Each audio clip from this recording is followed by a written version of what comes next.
Did you go to see her? Of course. Say hi to her personally. No, I couldn't reach out because I used to go to Rema Fest a little bit late, and it was so occupied, so it wasn't that easy. But at least whatever she was preaching got it to you. Yeah, I follow her so much. Actually, that is one of the women that I follow almost every day. Oh, yeah. Nice.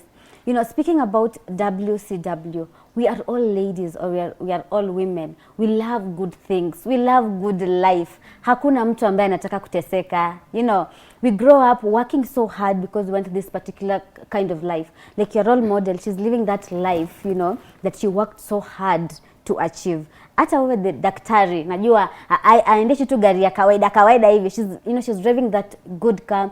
She's living a good life, and all of us want to emulate such kind of of life. Si ndio? Hakuna mtu anataka kuteseka, kama unataka kuteseka. So you want to make it in life. When they share, the big machines. Sure. So that brings us to our topic today. Ilikuwa inasema, do you think choosing a soft life, choosing the soft life means that you are lazy? As a woman, I'm coming to you as a woman. Do you think choosing the soft life, and you mmesema tu sasa hivi, is being lazy ama tu sijui kama mmelewa? Yeah. Let me start with you. Okay, soft life doesn't mean that you are weak or you are avoiding work. Being lazy, you are being responsible. You are avoiding responsibility. You don't want to put the more effort in the work that you are doing. So, but let's start with, sorry for the interruption. Let's start with being lazy. What's being lazy as a woman? What's being lazy? You don't want to be responsible. You don't want to take responsibility for what you are being given. Okay. Yeah. That's being lazy to you. That's being lazy. You're irresponsible. Being lazy is the urge of you want a soft life, but you're not willing to do whatever it takes to have the soft life. Okay. So you want the soft life, but you don't want to work. Unataka tu ukaa hivi alafu Mungu angushe tu SUV, angushe mansion hapa karibu na wewe. So that's being lazy to you. And what about soft life? Soft life. Kingila pale kwa mtandaoni mtu anapost tu hapa anasema big girl, small girl, big God, #soft life. So what's soft life to you? Okay, let me go first. Okay. According to me, soft life is just peace of mind and comfort. Yeah, because for example, I don't know if you people take yourself out as an individual, but whenever you are out, maybe on a weekend alone, like, there is nothing disturbing, just there with your food, or maybe the novel, like the peace of mind, especially when you go out and you close your phone. That is like some kind of soft life, because no one is disturbing you at that moment. You're not thinking about a lot. It is just your comfort. At least you're enjoying your week, like you're right now hustling, right? And then now when you go outside there on a weekend, you're like thinking through the week, you're like, yeah, I think I deserve this. So for me, soft life is peace of mind and comfort. And comfort. Peace of mind. According to our guest, soft life is all about peace of mind and comfort. And you, Mama, Daktari, I'm not calling you Daktari. As my colleague has said, I just think that soft life is the act or a lifestyle of prioritizing your comfort, enjoyment over unnecessary drama, unnecessary struggle, or constant struggles. You just prioritize your mental health over other things. But now, okay, soft life. Let me give you an example. I work so hard from Monday to Friday. You get? Nimefanya kazi, nimelipwa mshahara, alafu nasema, let me now go and enjoy myself. Nabeba pesa zangu, nenda maybe Malindi just to cool off. Is that soft life ama tu ni relaxation? As long as you are getting the comfort you want, that's soft life. Remember, in soft life, you are prioritizing your mental health. You are avoiding the mental breakdown, unnecessary mental breakdown. You prioritize your mental health, your peace. And you? I feel like the reason why people call relate soft life with laziness is because like they take it as something so serious that for me like soft life is just enjoying the entire moment, like from year one to the next 5 years. I'm not going to work, I'm just eating and every other thing. For me, so that moment you're like having your time alone, just taking a break, breathing, I call it like breathe. Okay. So when you're just breathing, taking a break from the vitu zote throughout the week, it's soft life. It does not need to be something so prolonged, because remember, the reason why we are hustling is to have the soft life. But if you don't balance soft life and hustling, It will kill you. It will kill you first. When you over hustle without getting the break, you will stress yourself, and there is no soft life you're working for. But again, if you also don't work, because you see these rich people, wealthy people, they still work, but they have money. Why? Yeah. They still balance. Like if you don't balance this soft life and like hustling, you'll end up like you waste that time or the money that you, like everything you had achieved while hustling in enjoying your life. So you just have to balance soft life and being lazy. So you guys have said, you know, enjoying life, going out for vacations, you know, buying nice things, you know, eating good food is part of soft life. You're not just lazy, because there's some people when you wamejipanga. You see, let's take a good example like Dangote, you know, one of the richest man in the world. You know, he goes out for vacations. Inamaanisha now he's being lazy, right? He's like he knows. You know, there's some people who know. I work, I earn 40,000 per month, but the 10,000 mteka tu nenda kujibamba December. Hii 30 ni school fees, rent, nini. So unapata ikifika December ako na 120,000. So anasema #soft life, let's go. But like how ni wenye wanafikiria. But now let's talk about our generation. How now they take this soft life thing, how they see it. Unaona hao wanaona aje? Now the Gen Z generation, hao wanaangalia je so mambo ya soft life. Nyinyi mmesema soft life tu ni you work smart, but unasema like you unaweka pesa kidogo aside, unasema itakuwa ya soft life. So you'll go out, have fun, but knowing in mind hii pesa si yenye nilikuwa nimewekea kufanya vitu mingi, maybe investment ama nini. Hii ilikuwa tu yenye nimeweka kando ya soft life. But now our generation, our Gen Zs, do you think wanakwanga na hiyo mentality yenye nyinyi mko nayo? Do you think so? Okay. One thing I would say is like one of the things that us as Gen Z we don't prioritize is financial literacy. Because sometimes I do talk with my friends, the ones that are outside there, like they're working and maybe they don't have responsibility in terms of families, or they're not paying school fee to just themselves. Yeah, they will tell you like, you know, why should I stress myself? You know, when I get my salary, I just go out, and I'm like, what else do you do with your salary? And they're like, nothing, so just pay rent and just enjoy life with the rest. And that is not what, that is now being lazy. For me, I would call that being lazy, because being lazy is not just about going to work. Being lazy is just like you're working too hard. Yeah. Soft life is about working smart. So you'll find someone, they're literally working so hard, but they're not seeing the benefit of whatever they're working about, because the way they handle their finances, it's because I think that is the main issue. Handling your as a finance student, I would say the moment you prioritize financial literacy, because I want to feel good in future. Yeah. There are some things that I know, as much as I know I want soft life, but sometimes I might not, maybe I would want to go outside. I would want to go to Dubai to take a rest, but maybe currently I can't do that. Maybe the only thing I can afford is maybe go to Garden City somewhere, just relax. You get, you can have soft life depending on how much you're earning. You can't tell me that you have 40,000, but you just want to wait and then go spend it all in Dubai after some time. So you can use that money, save part of it to do something, and then this one you'll be like, today I feel like let me just go to maybe a nearby place, just rest. But as long as you can have the peace of mind. But do you think just going to Garden City, kula tu chipo ama kwenda KFC, kula chipo, is it soft life? Just soft life huko nje ni nini? Watu wameenda kwa mayach, anatoka Dubai, anaenda Maldives, anatoka Maldives, anaenda sijui Thailand, anatoka Thailand, anaenda sijui wapi. That's soft life. Like hata work. Okay, so have you ever asked those some people where they, because I don't think they just woke up one day and start going to those places. They started at a place, and that is where as people we do not want to get to know. Like I can see you flying.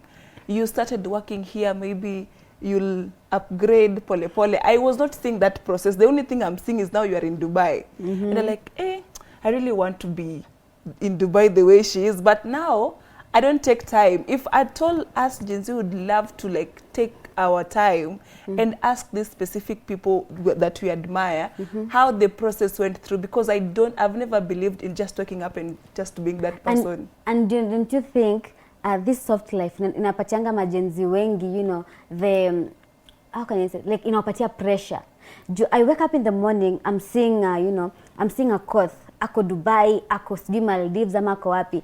I also want to be like a Koth, but now staki kujua a Koth alifanya nini ndiye akafika pale Dubai. I just want to like mimi nataka tu kufika penye a Koth ako. Don't you think EPA soft life pia inaleta pressure? Tukiangalia pale Instagram, kidogo kuna kaitilafu. Yeah, exactly. It inaleta up some peer pressure because we do not want to go through, because of the way we understand soft life. Okay. Like somebody else, according to him or her, soft life is living in a big mansion, kuendesha gari kubwa, which is okay. But can you just take a moment that these people started from somewhere else? We do not want to go through the process. Like you see, now let's talk about hustling. Hustling is the... Before tukuje kwa hustling, shikilia tu hapo kidogo tu. Let me go back to daktari. Daktari, maoni yako ni yapi jamani? Okay, unfortunately our generation mistakes the soft life for being rich. So, you'll find someone is suffering depression. He or she has to go to work, but he cannot forgo maybe some finances to go to seek mental health. Yeah, so you'll find most of the people are suffering depression out there due to maybe pressure from the social media. Soft life. They want a soft life that they cannot afford. They don't want to work for it. They don't want to put the effort to attain the soft life they want. Okay, they mistake it, and avoid and forget that there are other things other than soft life. It's in different forms. You can have a soft life in maybe financial comfort, where you are able to afford what you want without straining or straining people. The other thing is luxury life. You can do whatever you want. You can go to luxuries, do luxurious things, and so on. The other things is the toxic friendship, whereby you can avoid the toxicity in people. That also being in a of soft life. So, like now this toxic for madam. You want to tell me like I'm seeing my friends going to, you know, Dubai, they're going to those big places. So do you think like how toxic are they to me? They can influence your body. That's where pressure comes in. Okay. I get it. A story is told about our girls. It's allegedly, guys, that some of our Instagram girls or TikTok girls, you know, they like, how can I put it? I want to put it in a nice way. Wako mka tu asubuhi na wakasema, hey, sasa mimi nitakuwa nenda Dubai, nitakuwa nenda sijui wapi. Like, ukiangalia the background, the families are not doing well, wako tu pale, but ukiona maisha ni hawa wasichana wanaishi, hey, ni first class tu, juu yako wapi. So hiyo ndio pressure naongelelea. Juu mimi nilizaliwa na wewe, like you are my neighbor. Alafu kidogo na kuona tu unaendanga tu majuu, sijui kwa US, sijui kwa wapi. So I'll have that pressure to also be like you. So that means you're toxic to me. Exactly. So you have to avoid me. Yeah. So just come and ask me, madam, how are you getting this cash now? And then I tell you. They cannot do what you're doing, because I also feel like some of our girls were really doing horrible things here. Horrible things? As a gender advocate, sometimes... Which horrible things, man? Which horrible... Just tell us. Tell our youth. There were either horrible things wasifanye. Okay, I don't know if I should quote this. There is this girl, she's a TikToker. Okay, don't mention names, just say TikToker, don't mention names. She's a TikToker. Okay. And the way you'd hear her tell ladies, can you go and buy how do you call them? This bleaching mafuta. Oh yeah. The bleaching. Mikorogo. They call them mikorogo. Siku hizo beautify wanaita whitening whatever. Whitening cream. No, those are bleaching agents. Hakuna kitu kama whitening. You call a spade, not a big spoon. So, I don't like following her because for me, like one of the things that I had to make peace with is it's sometimes in Instagram, control what your eyes are seeing, because that is what you'll be like starting following someone so much without exactly knowing what. And they become toxic to you. Like now, that is toxicity by just you influencing yourself, and they didn't force you to do something like that. You know? Yeah, so you find that this lady was like, nunua mafuta, na wende utengeneze mwili yako because my body pays the bill. Wow. Tell me what this other person who is saying that is going through, like now let's talk about a court who has been struggling and I'm like, no, as I look at myself, I'm like, yeah, I'm beautiful. Nini nimebaki tu ni mafuta. Amesema, because honestly, if you look at her before, she was not like that. Yeah. So, anakuonyesha this was me before, this was me after kununua mafuta. So, and then you look at yourself like, I was even beautiful than if you compare with her before, so why not? And then that is what now you start going through that, because you're like soft life. Then tunaangalia before jipake hii mafuta hakuwa anapanda mandege, hakuwa anaenda majuu. Exactly. Basa akapaka mafuta, she's now traveling the world. So upo unataka kuwa influenced, you know, kama yeye. Nataka kuwa kama yeye. But unajua, the reality of the things is we can choose whatever we want to do. But the repercussions, we cannot choose repercussions. But sasa unajua, because my repercussions took time to come, does not mean that yours will. Okay. Hey. Like unaweza iba, umeona like watu wenye wanaiba, they've been stealing and you're like, ai, nimejuanga huyu kama mwizi ajayo 40 days yake kwani haifiki. And then you just try the next day and you get caught and you like something like that. So you can just do something. Unatumia kitu, unaanza, that's why I keep on saying like, I've always like seen people doing some things and I'm like, I know if I try to do this, God is going to use me as an example. Na iwe funzo. Iwe funzo kwa wengine. So like, you don't, maybe they only, because I also feel like in social media, they give you what they feel they should give you. Yeah. You tu kitu nataka kuona, that is what they'll give you, but they won't give you the entire process. Exactly. Tumesema tu kuna soft life amaanisha ni lazy. Ndio tumesema hivyo. Na tumesema pia you have to work hard to enjoy this soft life. But now in our current generation, kuna watu ambao wataki kufuata the procedure. You get? They want the short life. The shortcut in life, ndio waishi maisha. Vile umesema tu kuna TikToker anambianga watu paka hii mkorogo because this body pays my bill. Pia kuna tu wale watu wenye kwa huko nje pia like au ni role models kama TikToker, kuna watu wanaangalia, they look up to her, they want to be like her. So ukasema which is bad, like haujui chenye dem anafanyanga nini. But pia the pressure, it's now evident that the pressure social media tunafanya watu wengi, ama inafanya majenzi, ama inafanya sisi ma youth tunakuwa na hiyo direction ya I want this soft life. You get? Juu niliona mtu akifanya. A story is told about this guy from Nigeria. Anaitwa Hash Papi. Ndio kama mlisikia story Hash Papi. Mlisikia Hash Papi? Amjamsikia? Haya, wacha niwapatie story kama mjamsikia. Are you ready? So this guy is from Nigeria. This guy alikuwa anaendesha ma private jets zilikuwa zake. Big cars zilikuwa zake. You get? Hata mimi nilikuwa na mangala mkole, I'm like, hey, this guy, Hash Papi. So and then he used to wear designer clothes, anavaa brands nini. For I think almost 3 years, but we never got to know what this guy is doing. So nilikuwa napata maboys wengi wako zile za my role model Hash Papi. Mimi lazima niendeshe gari kama ya Hash Papi, nikuwe na manini kama za Hash Papi, jewelry nini kama za hush puppy. But now they never got to know what this guy does behind the scene, because alikuwa tu akipost picha neka hapo quote ingine hapo ya kimajabu. Anasema tu, I'm in Malaysia, but don't ever forget to thank God for the hustle yenye uko nayo. Sijui nini, work hard. Real men go out there and hustle. So be like me. Right now I'm in Malaysia enjoying my money. So for like 3 years, ilikuwa to all over, you know, BBC, CNN, ilikuwa everywhere, everywhere, social media, hata pia ilikuwa.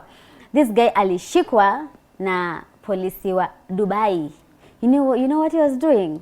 So apparently this guy alikuwa na, anakon watu online. Ile nye maybe inafanya payment. Let's say when you have a company and then you want to do some transaction to what so and so, maybe alikuletea tender nini. So hapo in between, hapo ndio kina hush puppy walikuanga. So wanaongoja upene pesa huko. Sasa sijui walikuwa na create account yao hapo katikati. So pesa ikikuja inaingia kwa yao, bali iende kwa mtu wa huko. So hapo na magari zilikuwa zinanunuliwa, majets, manini, this guy alikuwa anaitwa Mr. Soft Life because he was living the life. And ali fool our Gen Z, the guys when walikuwa na, look up to him. So when you speak about soft life, not being just lazy. This guy, was he lazy ama he was just enjoying his money after amedanganya watu? No, he was actually lazy. I actually know someone who does that. Because he didn't work for it. I know someone who does that. And now for this guy, he lies to like these outsiders that is selling gold. Okay. And then when they tell you that I'll actually send the gold, but now what you need to do, you need to make half payment. You know how gold expensive they are. So they send half the money, but you don't get the gold. So, and he will not, if he has done that to you, he'll move to another person. Just half of the money, half of the money, half of the money. But one thing I would tell you is your days. So when he counts these people, akienda pale kwa mtandao, anapost, the money, anapost exactly, living post online, good life. Like he's selling gold, and I once had somebody talking about it, and I really wanted to like talk about it, but I was like, nah. Let me just quit because after all, it is his life. But like a lot of people like follows him, and sometimes I always feel like he's endangering people around him, the family, because once he's caught, because he does not do it on the account. Sometimes, but now he wants soft life. He wants a soft life. So nasemanga, make it until you fake it. Fake it until you make it. Yeah, fake it till you make it, exactly. So maybe, he's doing his thing, but at the end of the day, he wants the soft life. So we all agree that everybody wants soft life. Everybody wants. What is soft life? But now they do not want to like work hard for it. That is what I keep on saying. If you look like people like Akina Elon Musk, they always like tell you this. They tell you the stories. Yeah, exactly. Genuine people will tell you their stories. Like you see, let's talk about Akode. Everybody sees like how she used to be, how she struggled. Some of these people, you will not even, you don't know how they come to this. Like you just notice that they all of a sudden they're doing good. Like if you look at some of these genuine people, you will actually understand that anyway. Like now, I would just give as someone like Akode. We all know how her life. She used to do music, and we all know it's not something that we don't know. People used to see, and I always feel like it's just like an investment that they are, those small earning that they used to have back then, they used to like separate that this one is for my investment. That's why na ilikuwa mziki kweli yote. Okay, I would talk about music, but at least you can account for what she used to do before this every other thing. They might not tell you whatever they're doing, but at least you can like pick some of these things. That is why I can say, my generation, we don't value financial literacy. We just want things yeah, like those small monies, like okay, you can be working, yes, but can you like have a plan on how you use this money? Like personally, as a finance student, I would always tell people about financial literacy, and in fact, even myself, I don't work. Maybe some of this, anytime I get my money, I know how to. I have this. I have to buy myself something, but not always. Like The problem is, like most of us, you see how people look so good with wigs and every other thing. And then I also say like, no, I want wig. But now if you check, you find like maybe the one that you want is 40,000. 40,000 is your salary. Look at that person is buying that at 40,000, maybe salary yake is 100K. Do you know you people are different? Yeah, that's why I said, na kwa soft life, kuna two different types of soft life. You see, my soft life, yes, you the same level na soft life ya Vera Sidika. You get? Let me tell you. Kuna soft life different. Yangu, maybe level. Soft life is the same. The levels are different. It's like just school. We have district schools. We have national schools. Exactly. You get? So soft life is the same. The level is the difference is the level. Okay. Yeah, that is all I would say. So just because I'm just trying to maybe maintain what I feel like I know what soft life is according to me. Maybe the levels. The only thing that changes the level is the money. There is nothing else. It's just the cash. Okay. Yeah. So some of these people started saving, investing, but you have agreed. Kuna soft life, kuna levels mbili. Kuna ile level ya kina Vera Sidika, alafu kuna level ya Koth. Kuna even hapo ya katikati. Kuna katikati pia. Tunakuja. Sasa tukiongelea levels of soft life. Tumesema kuna ya chini, kuna ya katikati na kuna ya juu. Sasa wewe unataka kuwa kwa gani? Ama wewe unaona kwanza our generation, let's speak for our generation. Unafikiria wanataka kuwa kwa gani? Survive. Our generation. Yeah, wanataka ya juu. Yeah. Juu tuko na chini, katikati na chini, katikati, juu. They want the highest. The highest. Yeah. Why? Because they find it like it's a bit comfy, enjoyable. Yeah. You know how when you go juu, it means if I work, you know they have all the money. Do you see Vera Sidika? Does Vera Sidika work? Are they not working? No, does Vera Sidika work? They work. They do. Where do they work? They work. Okay. They have people. They have systems working for them. No. Let's look at this. Our socialites, like siko baya, they are living a good life. Aki mimi natamani hiyo maisha kama yenu. By the way, I love you so much, our Kenyan socialites. Can you do what they're doing? Sasa sijui chenye wanafanya. Wakiniambia ninaweza way, but I don't know what they're doing. What I know is that I wake up in the morning, I go to my Instagram page, naona wako sijui wapi, mara sijui wamenunua ma designer bags, mara they have rich baby daddies. You see, they can never wanawako wapi. Where does Ambari work? And she's any bibi ya tajiri? Okay, where does Kanini works? What if they work in their 20s or mid-30s and then with... No, let us just, okay, I wouldn't want to, I don't know how to prevaricate things. I love being so straightforward, but you always see what some of them do. What do they do? Can you do what some of them do? Like, okay. Kuna kazi zenye ukiambiwa ufanye na si mbaya, utasema tu it's okay for the money. For your morals. For my but then siku hizi our generation anasema at the end of the day it's the money. I don't care about the morals pesa inaenda kusafisha. Once I get the money, hii morals nitakuwa tunaosha pole alafu mtasahau. A story is told about one of the TikTokers. I won't say her name, I won't mention her name, but she's doing whatever she's doing. Yes. During the COVID era alikuwa na unite watu, you get. But squeezy, she's outside the country. She's living large. She's leo anaamka sijui Pretoria, kesho sijui ako wapi, living large. But we have never seen her work. What akimesha kama hiyo? What if they have the system working for them? Which system? No. You see, if they have businesses, okay. Si kwa nimenoti, si ungesema kitambo.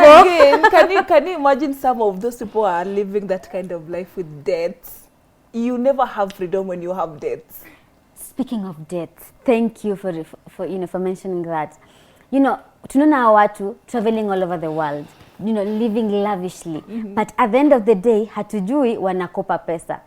Kama tu juzi tuliona some TikTok ama some celebrity, she has been traveling all over the world, hadi mimi nilikuwa Bedha used to admire her. I was like, mimi I want to be like her.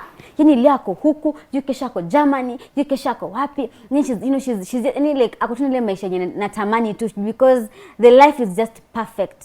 like it was so perfect until nikajua kumbe most of them wanakopa pesa ndio wa maintain hii lifestyle. Sindio. So that is why I keep on telling people we all want it, you get.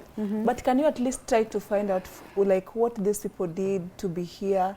Some of them will not tell you. I don't like if I earn my highest level of soft life in a genuine way. I don't think it is not something worth not talking about. You will. Yeah. You will talk about it. But if you are like if katikati ya utasema tu ni God. Ni God. Small girl, big God. Because honestly speaking, sometimes we just have to agree that some of us we will really actually struggle for the rest of our life because kuna vitu zingine it's out of our control as human beings. But then and then I also kitu yenye lazima uone as a person. I would say I'm not yet there because honestly perhaps I didn't have a rich auntie. I didn't Your have father didn't work hard. My father didn't work hard. Yeah, Your father didn't hustle. Ndio, maybe time yenye watu walikuwa wanatafuta land. Ati? Ana inheritance. Exactly. Like if you, I keep on saying that you as individual, look at yourself as an individual. The person you are competing with, maybe their father worked so hard to have all those. Akona backup. You get, you don't have a backup, but at least you're somewhere. Like and by the way, this is a pressure that you get from people. I remember there was a point some guy told me, he did something and then I decided to correct him. It was like 35. So he did something, then I corrected him. And then he told me, don't drag me to your level. And then I had to ask him. So what is my level? No. I asked him, where were you when you were 22 years old? And then he told me I was just was it in second year? And I'm like, do you know sometimes we share same opportunity. We share table with him. Yeah. I'm like, I am 22, you are 35, I shared some tables with you. Yeah. Can you tell me where you were at 22 years for you to ask me that I should not drag you in my level? So I always feel like it's just that it's about something called imposter syndrome. That thing una feeling ni kama like mimi niko tu like wewe ndo unajidowngrade. For me I don't do that. I feel like where I am is where I'm supposed to be. Okay. You don't need like to rush. Don't compare yourself. Okay, unaangalia wewe mtu mwenye ako 25 first maybe both of you are 25 years old. Unafaa kuangalia they have different background unlike yours. So before you compare yourself with someone who's doing better than you, if you're not lazy, unless you're lazy, maybe unless you are lazy. If you're not lazy, you are actually trying your best. You just need to accept that time yako itafika. You umesema we are not in the same level. Ama our parents didn't work hard. Ama they, sijui. Mtu kama there's this lady anaitwa Saumu Mbuvi. She's enjoying life, like she has everything. The other day niliona mamake anamgombanisha. Yaani umegonga mtu na Mercedes. Na nilikwambia utoke na Mazda. Wewe, nini si? Punishment akapewa kuosha vyombo. Now you see, punishment yake ni kuosha vyombo.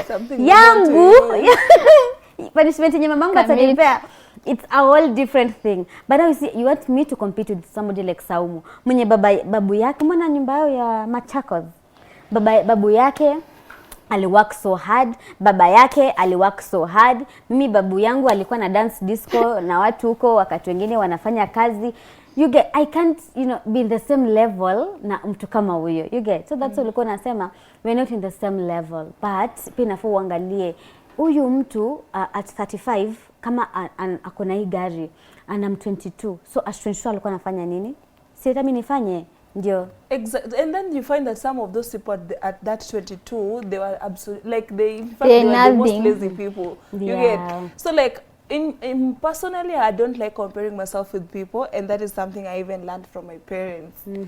Like one of the things I would really, when my mom tells me, unapenda kusoma si ukai kama mtoto, I would be like, why didn't you raise me like that? So ungemchukua yakwe wako. Yako because honestly speaking, we are totally different people. And remember what I told you, there are some of these things that are beyond our control. You can work so hard, but I feel like people are working so hard instead of working smart. That is why we are still not yet there. So for me to work smart and I want to enjoy my life, I want the soft life, what should I do as a youth? Okay. Let's say I'm earning 20,000 and I want soft life at the end of the, at the end of the month, at the year. What should I do? Okay, one thing, okay, according to me, what I would do if I was adding that and I want to, one thing I would have to accept is having, okay, hustling is the seed, but now soft life is the harvest. Yeah. Remember, hata ile time ya kulima, kuna time ya kupanda, and then you give it a period maybe after 3 to 4 months, and then unajua, it depends with umepanda nini, kama ni njugu maybe 3 months, kama ni mahindi 4, when it's this. So just that is how also soft life is. When you're hustling, you have this amount of money. First, you need to know like what exactly do I want to. Kuna different priorities. Kuna watu wanasema when I get money, me I want to buy car first. Kuna wenye wanasema me I want a house first. Kuna wenye wanasema I want land first. Unajua? So when you look at those, like mkipewa pesa the same, say to maybe at 1M, ama maybe let's say like 5 or 10. Umesema mimi nimechoka kuenda kazi nikitembea, wacha ninunue gari. And then for me I decided like maybe let's take half of the money and get a land. And then let's look ourselves in the next 2 years. Who will be at a better place than the other? Using your car and my land. And the land. Exactly, but remember, akili mtu wangu. That's why I keep on saying sometimes when you need to think about, like when you take the financial literacy part of it very serious, we can still, so just give yourself time. I'm earning 20,000. Why do you want to compare with someone who is earning maybe 100K? What you do, just in this 20,000 of yours, invest, maybe save kidogo kidogo. We have MMF, short savings, short investment. You can just maybe take even 1,000 bob of it. There's a book I'm reading. It's called Atomic Habits. And inasema, the more you keep on doing something good every day, a habit, for you to develop a habit, lazima imeanza na ka behavior. So if I start like saving 100 bob today, by the end of the year, like I'll be having some money. Sindio? Yeah. So na ule mwenye hako na save ata 10 bob, atakuwa in fact ukisave 100 they'll tell, sasa wewe una save 100 bob. Yeah. So at the end of the kule year, tu. Sindio? Wasemanga kama pesa yezijenga nyumba, kula hiyo pesa. So can you imagine if today I'm like I'm working so hard, but maybe in December nataka hata niende ka holiday mahali. I still don't, I just want, maybe my goal is to like have that good holiday in December. I'm having 50,000 and you're also earning 50,000. But sasa mimi nime decide acha nieke hii December, I'll be taking 10,000 for just my December, up to the December to decide takuwa na ngapi. Now you decided that in this 50,000, mimi nitakuwa natumia 20,000 every weekend ama every month kwenda kufanya vitu zangu. So unajua wewe umekuwa ukienjoy your soft life every day, maybe every month. Mimi nilijinyima ile yangu so that I can have that one in December. Unajua tuko different, all of you have. So I think we have just different priorities. What do you think about, whatever she I think I would advise people, you should not introduce yourself to a lifestyle that you cannot maintain, a lifestyle that you cannot afford. Let's say, for example, maybe I'm earning 20K and I want a lifestyle that maybe I rent a nyumba ya 40K. Okay. Siezi kuwa na earn a 20K na nataka kurentisha maybe one bedroom. Remember, one bedroom maybe enda na hiyo 20K. So you know, nitaachwa without ending. Yeah. So I'll be struggling. So just plan your finances well, you save your money, and at the end of the day, you'll be able to afford what you want. But as long as you're having the peace of mind, you prioritize your mental health. But now, speaking on our youths, right? Because Sunday tunamaliza mashule, tunaingia into the corporate world, ama tunaingia in the hustling stage. So tumesema kuna levels tatu za everybody wants soft life. Even our parents, they want soft life. Sure. Hata mimi nataka soft life. But now we have 3 levels. Umesema, let's say mtu ana earn 20,000. Wewe niambia una earn 20,000 and you want the soft life kama ya Aziad, ama unataka soft life kama ya Vera Sidika. Nina kuna some lanes. You have to maintain your lanes. So if I'm earning 20,000, which level should I go to? The lowest, middle, ama the highest kabisa? Middle. Middle. Why middle? I started by saying soft life can be different forms, maybe financial comfort. Okay, yeah. You're able to afford what you want. Yeah. Without straining or constant struggles. The other thing is about the friendship. You can keep the friends that you are able to, that you are the group that you fit in. You don't have to fit in a group that you are not able to afford their lifestyle, such things. Yeah. Yeah, and I'm just being told that time is up. And time imekimbia. I'm like, we should have the whole day because this conversation is so broad. But not before I let you go. Today was all about, you know, the queens that inspire us. The ladies that, you know, want to make it in life. They want to enjoy the soft life.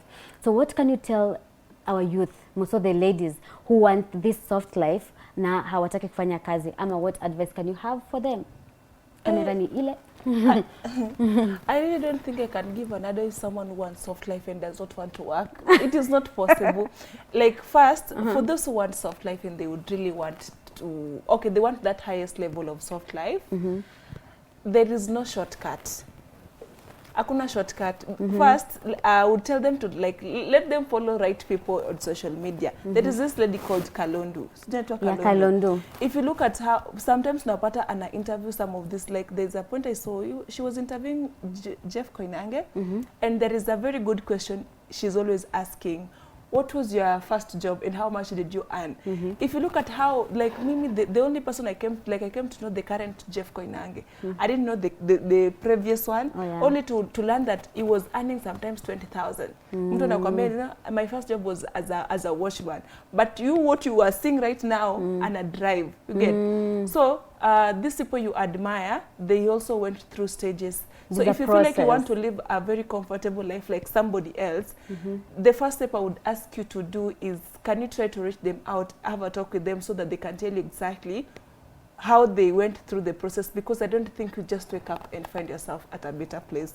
Okay. Yeah, because even if you look at just kumalizia, even in the Bible, Joseph saw himself as someone who's going to be the king. But do you think if God had showed him the process he was going to kuuzwa na brothers wake, do you think he would allow that? No, so like, you know what you want, but remember that they always struggle. What make you a successful person is you struggling and coming, I mean, manage the struggles. Yeah, there's a process. Yeah, there's a process for everything. And where can you find you on social media?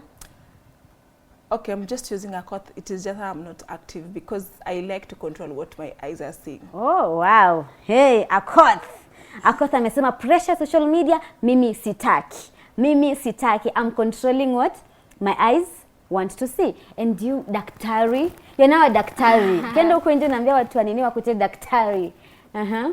Okay, I'll start by posing a question. Do we live to work or we work to live? So young people have to understand this, that balance is key. You can have both social life and at the same time as well they coexist. You just plan your 20s, have well financed 20s, you are mid 30s, and then you are at your maybe your peak, that is 50s or 60s. You're able to enjoy the fruit of your labor. Yeah. Wow. And where can they find you on social media? I'm on TikTok, JD. JD. Yeah. JELDY. Then X, Jedida Kadure 24. Yeah. Instagram. Mama, your eyes. Quincy. Hiyo ilikuwa high school. Wow. An amazing conversation, you know, a conversation that is affecting everybody. Youth when you're pale nje, you just want to wake up in the morning, ujipate Dubai, ujipate Thailand, lakini utaki kufanya kazi. That's being lazy. All of us want soft life, but we must work hard, we must trust the process. If you look at Jeff Koinange, just as a quote said, he was Saboya before he became the brand that we are seeing right now. So when you see him going to these big places, you know, drinking alcohol worth 300,000. Na pia unataka kunywa alcohol kama hiyo na hautaki ku work hard. Guys, let's work hard. Work smart. Don't be influenced by our celebrities on Instagram. just as I told you, they post what they want you to see, but they won't post what they do behind the scene. So we angalia tu, just do that for fun. Enda to Instagram uangalie whatever they're doing for fun, but at the back of your mind, they should not influence you. Work hard, work smart, na to enjoy his soft life pamoja. It has been an amazing time with you guys from 7 a.m. to now it's 10 a.m. I feel like the show should even be going on back at 4 p.m. but I have to go. Till next time, same place. My name is Claire Curry. Wakamba. Have a beautiful and blessed day.